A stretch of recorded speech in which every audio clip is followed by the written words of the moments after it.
What's up, everybody? Welcome back to another reaction video. My name is Paul. We're here with another oversimplified video. This time we're doing the American Civil War. Actually, no, I think I know a lot of stuff about this war. I mean, I've seen movies, right? I've seen like the movie Glory. I've seen Gettysburg. I'm sure there's a couple others I'm not thinking about right now. But yeah, I mean, this is of all the wars. I'm a Canadian and I live in the U.S. and so I definitely have heard a lot.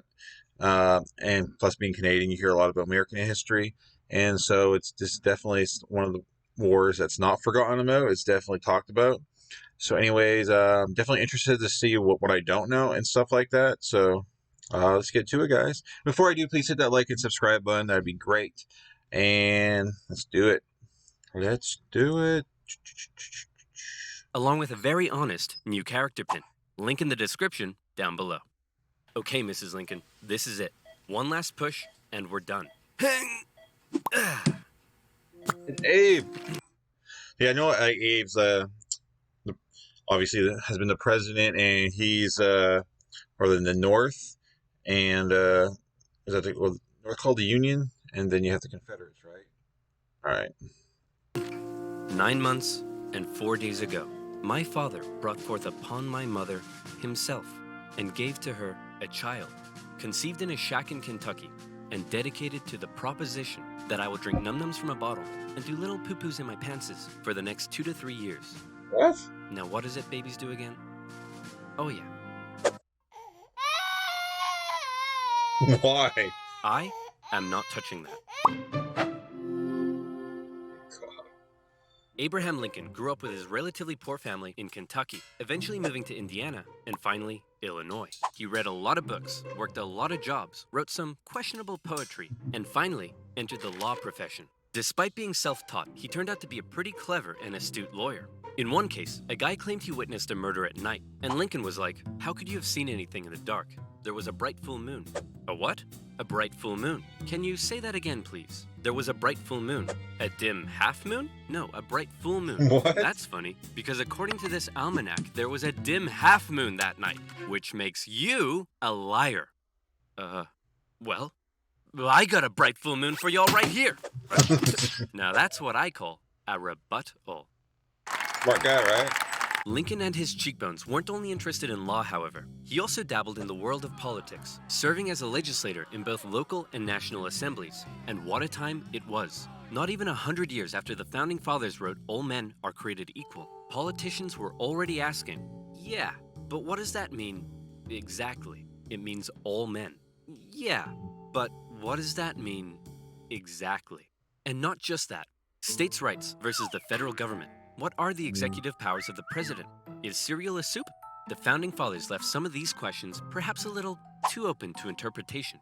And the biggest question of them all was slavery, an ugly mark on what should have been a revolutionary new nation based on liberty and democracy. Thomas Jefferson had written a condemnation of slavery in the Declaration of Independence, but out of fear of losing Southern states' support, it was removed. Hey guys, do you think leaving this a little vague will create any unforeseen problems in the future? Cannonball! And those unforeseen problems were now beginning to rear their He chickened out. Come on, man. ugly heads. As the nation developed, the North and the South developed along two very different lines, and two very different cultural identities emerged. Northern cities began rapidly industrializing, while the southern climate allowed for large plantations of labor-intensive crops. As a result, one half of the country didn't rely on slaves, while the other half had become economically dependent on them. In 1793, Eli Whitney's cotton gin caused the slave trade in the South to explode. While in the North, a growing abolitionist movement was taking root. A general mistrust began to develop between the North and the South, as Northerners felt the South were hell-bent on expanding slavery, and fear spread throughout the South that the North wanted to take their slaves away. In 1819, there were 11 free states and 11 slave states. A perfect balance.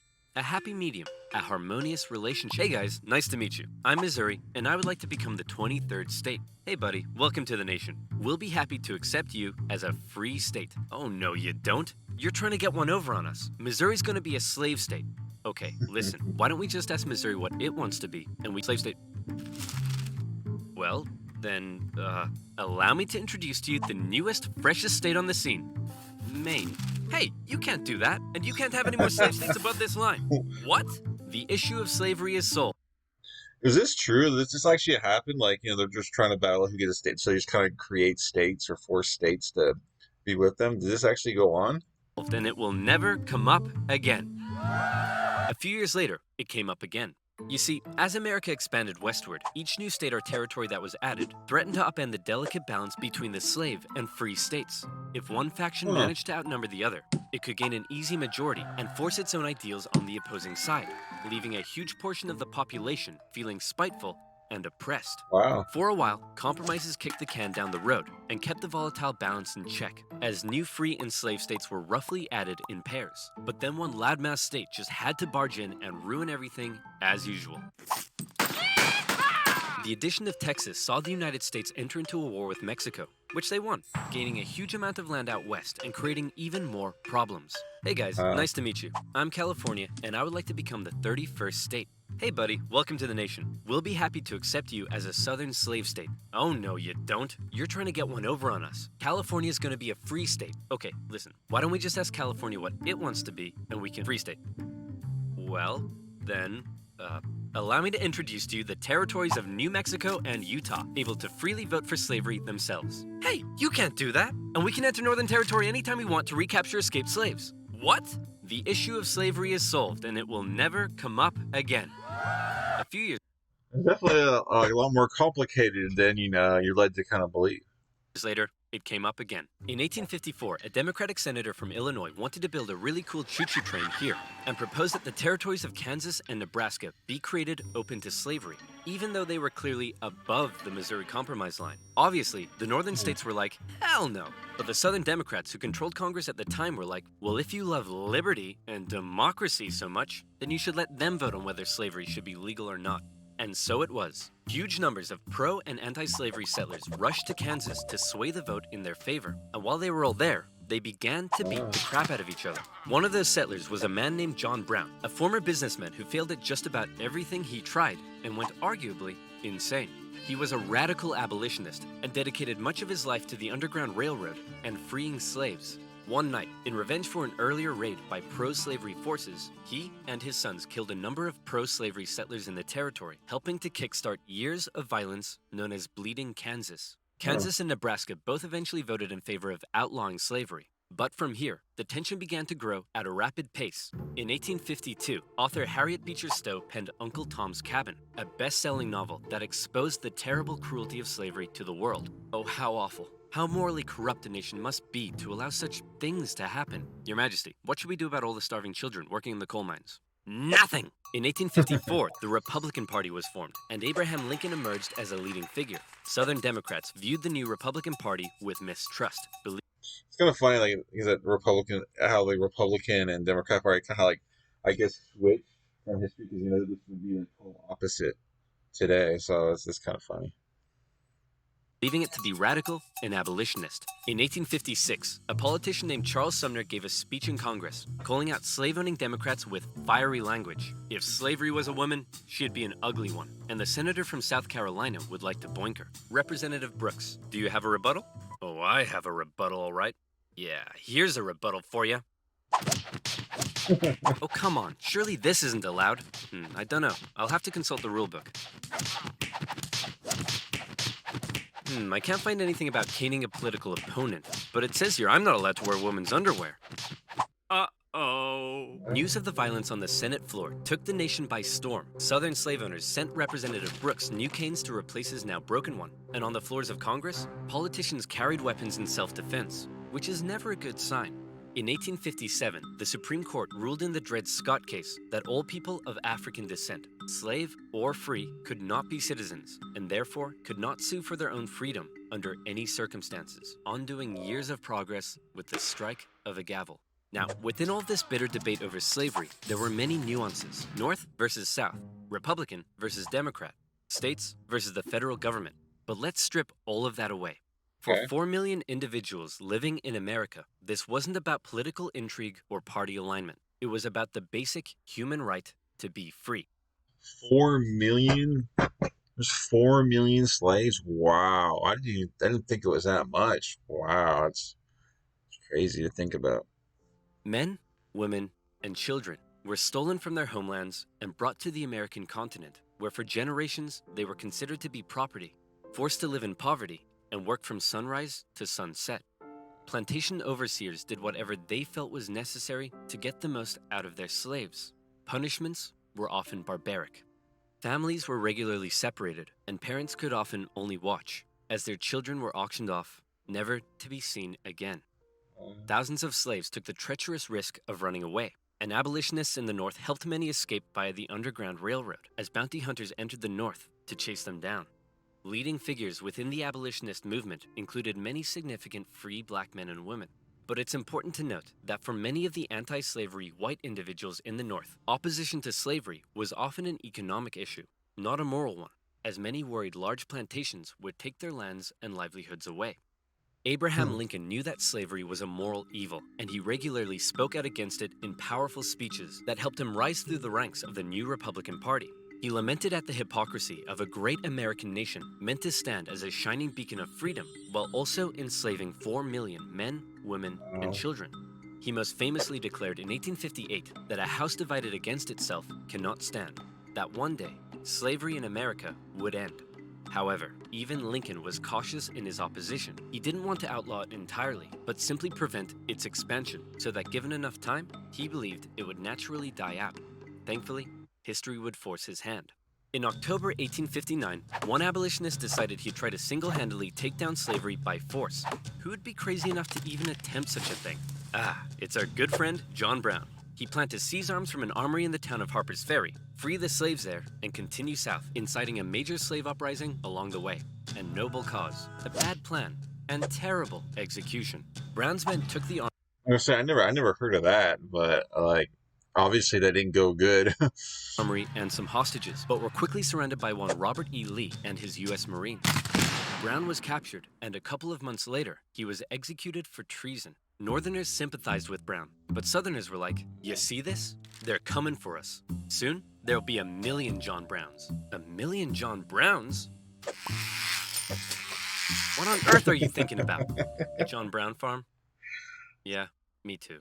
To make matters worse, new northern free states meant now the southern states really were outnumbered, and they were beginning to feel bitterly spiteful and oppressed. Further fear began to spread in the South when news broke that a relatively unknown figure had just secured the Republican Party nomination for president. Abraham Lincoln, mostly well-liked among anti-slavery Northerners, had made some of the most powerfully worded speeches against slavery of any politician at the time.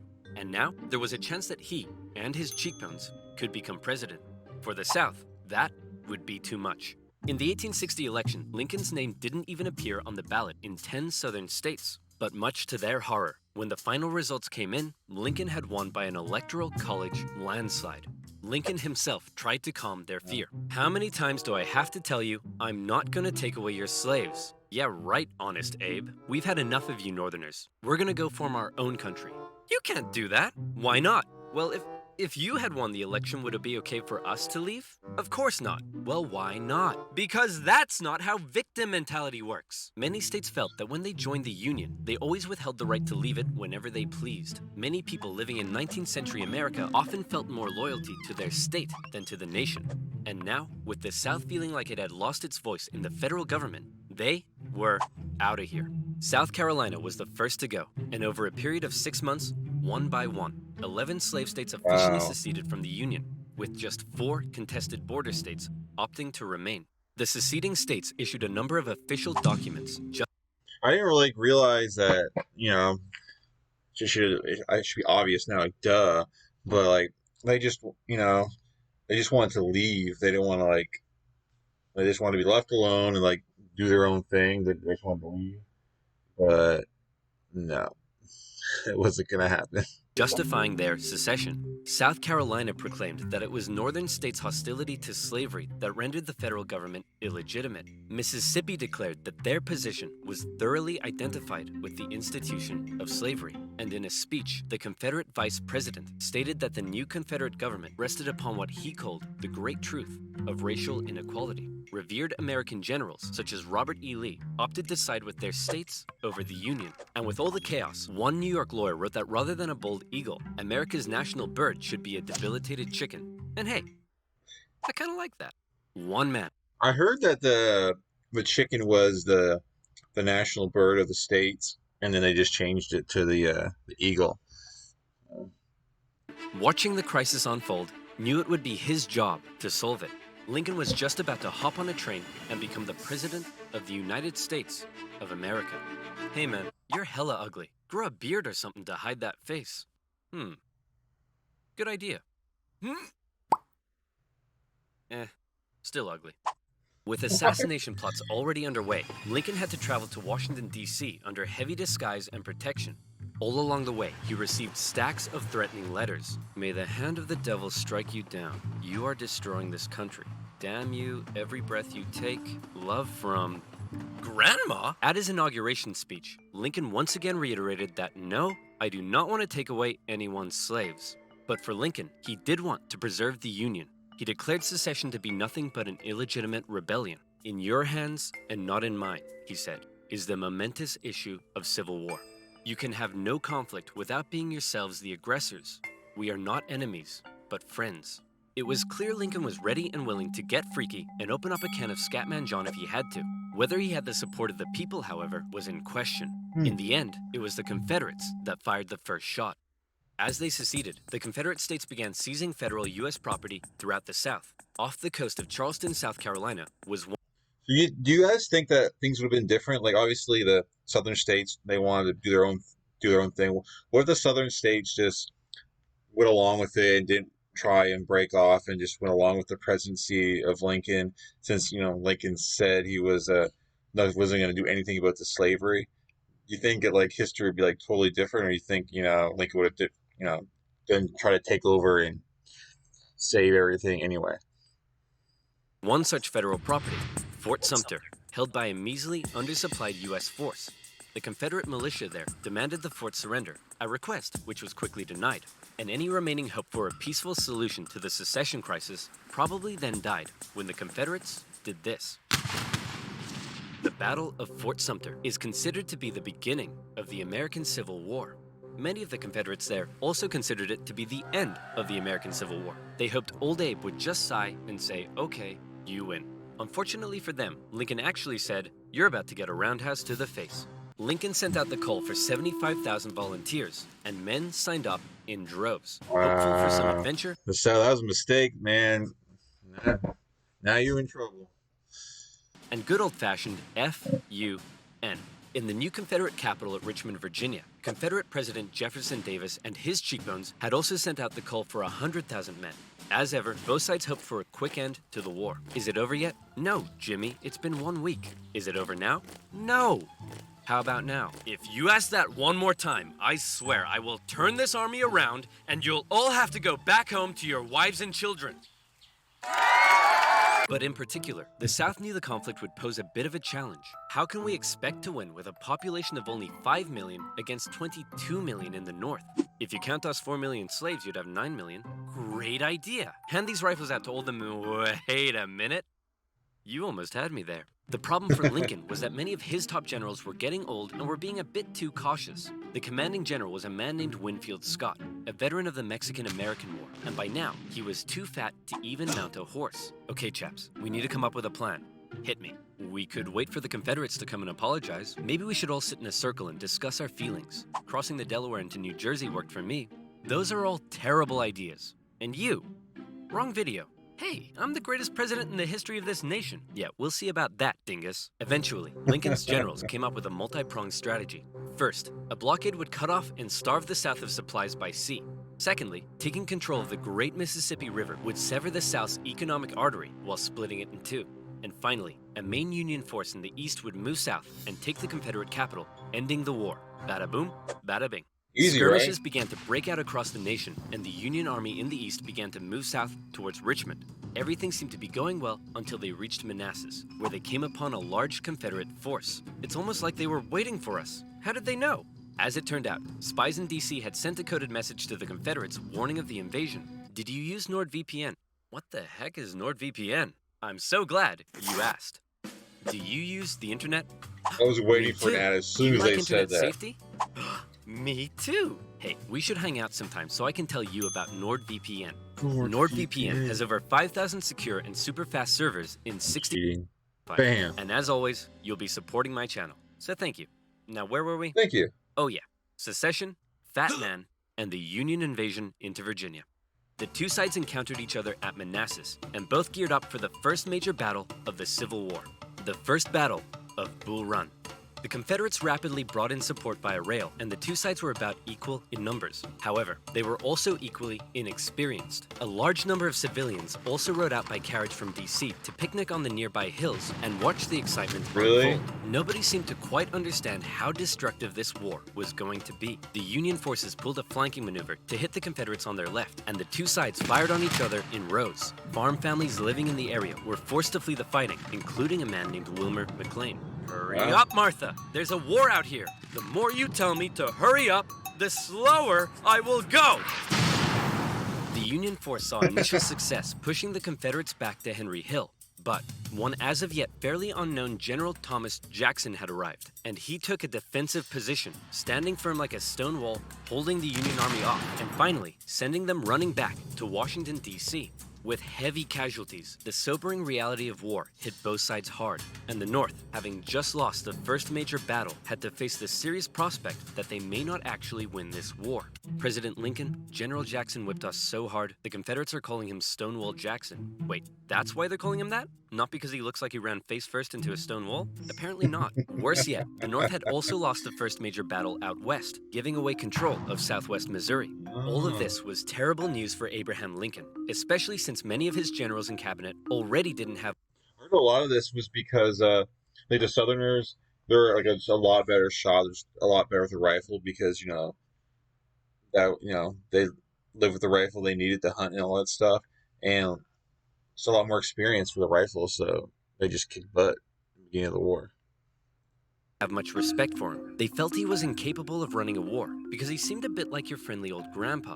He famously loved a long-winded story and a good pun.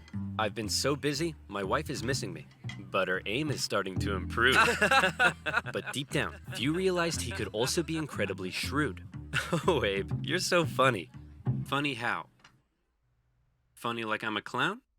Abe, I was just... Funny No, looking. funny how? Like I'm here to amuse you? During the war, Lincoln committed acts that were viewed by some as impeachable. His administration suppressed the free media from printing articles sympathetic towards the South. Some Southern sympathizers were even arrested without a trial. Lincoln's criticizers Wow. began accusing him of being a tyrant. But to quote the man himself, hey, it's war, baby. What are you gonna do? By the end of 1861, with things already looking bad for the North, abolitionists such as Frederick Douglass couldn't believe that the Union Army weren't enlisting black men. He continued to put pressure on Lincoln to make the war about emancipation. Mr. President, it's time to make the war about emancipation. I don't want to ruffle any feathers. The feathers are already ruffled. But Lincoln, hanging on to hope Right. for a quick end to the conflict, continued to fight only for the preservation of the Union. It was decided, however, that escaped slaves from the Confederacy could be held as enemy contraband, and many of these men were put to work bolstering the Union's infrastructure and supply lines. Hoping to get things moving, Lincoln made young General George McClellan the new commanding general, and McClellan began to train up his men. He thought a lot of himself, however, and believed he was going to be the nation's great savior. And like many others, he didn't approve of the president's handling of the war. On one occasion, Lincoln went to McClellan's house to meet with him, but McClellan was late returning home. He kept the president waiting, and when he finally got there, he just straight up went to bed. Now that's what I call disrespectful. McClellan talked the talk, but could he walk the walk? No. Like Lincoln's other generals, McClellan was maddeningly cautious. Hey man, could you move south and attack the enemy? What? Are you crazy? What if they have a big scary army down there? They probably do. What? Oh my gosh! McClellan worried that he did not have the numbers he needed to fight effectively. What if they have like 10,000 men? Okay, no problem. We'll get you 20,000 men. Well, what if they have 30,000 men? I'll need 40. Okay, you can have 40. Well, what if they have 50? I'll need 60. Lincoln tried, but it was all in vain. McClellan would not make a move for the rest of the year. The North's one saving grace for now was a general out west fighting in Kentucky and Tennessee, General Ulysses S. Grant. Cool, collected, methodical, and a big fan of whiskey. His chief of staff took it upon himself to keep Grant sober. One officer said that Grant habitually wore an expression as though he were determined to drive his head through a brick wall and was about to do it. And that determination led him to score a number of key victories when others around him were failing. At the Battle of Fort Donelson, Grant was like, "Why does Stonewall Jackson get a cool nickname and I don't? I want a cool nickname." "Sir, the Confederates say they're ready to surrender and want to know your terms." "No terms, just unconditional surrender." Hey, unconditional surrender Grant. That's a pretty cool nickname, right? Guys, right? Later in April 1862, the Confederates launched a sudden attack on Grant's army at Shiloh, but the determined, unconditional surrender Grant threw his lines at the rebels and sent them running. The battle resulted in the heaviest casualties in U.S. history so far, and despite his victory, Grant found himself under fire. You have to get rid of Grant. Why? Didn't he win? Yes, but he just threw his men at the enemy. Isn't that the point? Also, he's a loony drunk. Well, what does he like to drink? I believe whiskey, sir. Then send him more. Lincoln watched as his cabinet did nothing but bicker, and his generals did nothing. But then, worst of all, personal tragedy struck. Lincoln's young son, Willie, very much loved by the president, died of typhoid fever at the age of 11. Lincoln was a sensitive man and was heavily affected by the loss. His wife was inconsolable. But one of Lincoln's greatest traits, what made him such a great leader, was in the darkest of times, with composure and determination, he kept moving forward. He knew it was his responsibility to hold himself and his family together, and by doing so, he hoped to hold the nation together. And he had had it with McClellan's inaction. Lincoln decided he was gonna take control. In March 1862, Lincoln firmly ordered McClellan to once again move south towards Richmond. McClellan insisted instead they move by sea to the Virginia Peninsula and attack Richmond from the southeast. "Yes," said Lincoln. "Okay, anything." Lincoln held on to some of McClellan's men to defend D.C. from a nearby Stonewall Jackson wreaking havoc in the Shenandoah Valley, and he sent McClellan south. McClellan landed on the peninsula, and he began to move inland. He came up against a small Confederate army that had dug in at Yorktown. McClellan vastly outnumbered the force, but it's said that Confederate General Magruder deceived McClellan by cleverly maneuvering his smaller force and making McClellan believe he faced a huge army. "No, you have way more men than them. Move forward." No. McClellan settled in for a month-long siege, giving time for Johnston to move south from Manassas and Magruder time to retreat. When he finally entered the city and found it deserted, he declared it a victory, calling his success brilliant. Then, after meeting some resistance at Williamsburg, McClellan moved to within just 20 miles of Richmond. His army's able to hear the church bells ringing in the enemy capital. You still outnumber them. Go give them hell. No. McClellan once again held back, moving slowly and defensively, and with his army... Who is this guy? Man, guy's a chicken. Why just put someone else in charge? Geez, this guy's annoying me, and I wasn't even part of this war. They split in two. The Confederates saw an opportunity to strike back. McClellan's advance was halted, and now the Confederates pulled an ace out of their sleeve. "General Lee, you're up. Do you think we should evacuate Richmond?" "No, Mr. President. No need." General Robert E. Lee, one of the most brilliant military commanders of the time, was now in charge. One of his biggest strengths was his ability to read the mind of his enemy, and he knew McClellan was cautious and weak. After moving Stonewall Jackson south to join him, and even though he had a smaller army, Lee hit McClellan in a series of fast-paced, close combat battles that had McClellan spooked. McClellan retreated the Union Army back again and again and again, escaping the peninsula and returning to D.C. Lee had defeated McClellan, and the campaign had failed. Well, that was a major success. A success? Tell me exactly what was successful about that. Well, we successfully retreated. You lost. I didn't lose. I merely failed to win. Things just kept looking worse for the North. At least their Navy had seen some success, capturing a number of key port cities, notably when they steamrolled past Confederate forts to take New Orleans. And speaking of the Navy, both sides had begun using ironclads. So that's pretty cool. But in the East, they still weren't having any luck. After McClellan's disastrous campaign, Lincoln briefly sent out one General John Pope to attack Northern Virginia. "Hey man, just checking in. How's it going? Well, the Confederates kicked my butt at Cedar Mountain. Then they raided my camp and ran off with my money and clothes. Also, I appear to have been wedgied. Lee defeated Pope at yet another battle at Bull Run, in which nearby farm families once again got caught up in the fighting. Hurry up, Martha! There's another war out here! I'm waiting for my hair to dry! Wilmer McLean, sick of war, moved his family south, where he knew the war would definitely, absolutely, never touch him again.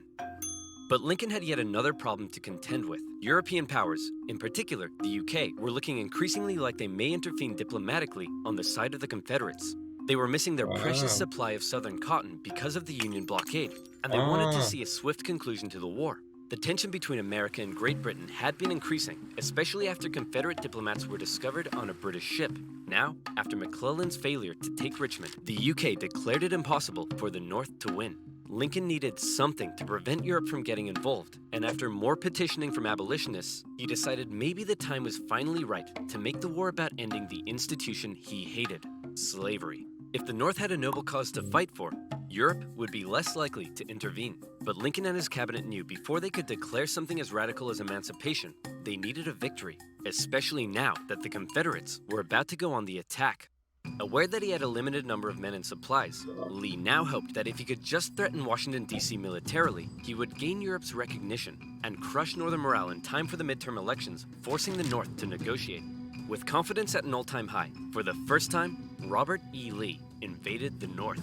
But on September 13th, the North finally had some luck. Oh boy, it's my lucky day! A cigar in a field. Hey, what's this wrapped around it? Oh my gosh! That's right, the North had discovered General Lee's battle plans wrapped around some cigars. And in them, they saw that Lee had split up his forces. Is that true, or is that there's got to be more to it? Oh, he just found his cigars with his plans. There's got to be more to it than that. Wow, man, someone did not do their job right. Wow. McClellan headed out from D.C., and the two sides met in the Battle of Antietam, a crucial battle that would decide the course of the war. It saw the most vicious fighting to date, and still remains the single bloodiest day in American history. But, for once, the North came out victorious, and Lee was forced to retreat. He's on the run. Chase him down and finish him off. No. You know what, old buddy, old pal? You're fired. The North had won their crucial victory. Lincoln breathed a huge sigh of relief, and with that win, he was prepared to take a huge step. On September 22nd, the Emancipation Proclamation was issued. In January, all slaves held in the Confederate States would be, as far as the U.S. government was concerned, officially free. There was another thing I didn't know. So Abraham Lincoln wasn't even really fighting for slavery at all. He just kind of forced his hand because he was too worried about Europe coming over and stopping him from winning the war. So I was ran to basically the slavery excuse to prevent them so he can take out the South. But if Europe wasn't going to get involved, he probably wouldn't even brought that up. It's kind of crazy. Throughout the North, free black men and women rejoiced, knowing that if the North were to win, their brothers You can't keep enslaved. It's just a horrible thing.